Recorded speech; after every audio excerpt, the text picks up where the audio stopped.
Got a chance to put about 300 miles on a relatively brand new 2026 Hyundai Palisade in the SEL trim. The Palisade has always intrigued me with its very premium looking interior and Range Rover-y exterior, but at a bargain price compared to true luxury options. Let's start with the good. First impressions of the interior are very positive. Material quality feels high, even if most of it is fake, and most of the plastics are soft touch, though a few areas, such as the center console, had a surprisingly large amount of hard, scratchy plastics. Controls are logically laid out, and Hyundai really stuck with the buttons and switches with this interior instead of putting everything into the touchscreen. In back, the captain's chairs for the middle row offer plenty of fore and aft sliding, so you can pick your legroom, and the presence of the third row is certainly welcome. There is still a surprising amount of cargo room behind the third row, and with the seats down, the space is huge. Peasant blockers in the second row and power-actuated second row releases from the trunk round out a surprisingly well-equipped vehicle for the price. Now for the not-so-good. I have to say, I find the headlight and taillight treatment on this latest version of the Palisade rather unattractive.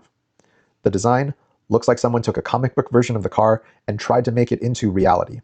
To me, it looks cheap and chintzy, and would be one of the major reasons I'd probably skip this version and try for one of the earlier ones that look much more elegant. The motor, despite being a V6, feels lethargic, even when not in eco mode. There is simply no sense of urgency here when you punch it. I realize it's a family car and that most people don't need the extra power, but given that there are some really great EV options in Hyundai's own lineup, if they want to keep the Palisade competitive, they need to make it at least feel stronger off the line. I'm betting the hybrid powertrain helps somewhat in this regard. Steering is unsurprisingly numb. Not much feel, and there were moments when it seemed like the front wheels were lagging behind the steering wheel input. Not exactly confidence-inspiring. Speaking of not confidence-inspiring, the suspension is soft. This thing is a wallowy beast to try to get around a turn. Any change of direction at most any speed is accompanied by huge amounts of body roll, and while the fixed dampers rein it in fairly quickly, the whole car just feels too soft and squishy for my taste. Of course, the flip side of that is that it rides buttery smooth when the road is smooth. On broken pavement, however, some of that composure disappears, and the noises coming from the suspension when you hit a sharp bump are concerning the first time it happens.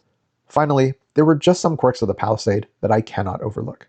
Things like the keyless access button on the door not working consistently, or the utterly uncomfortable seat that left me with back pain after an hour behind the wheel, or the dash display that sits just a little too low, forcing me to have to noticeably look down in order to see my speed.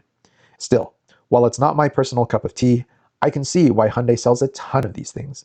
The soft suspension and enormous space definitely appeals to the American market.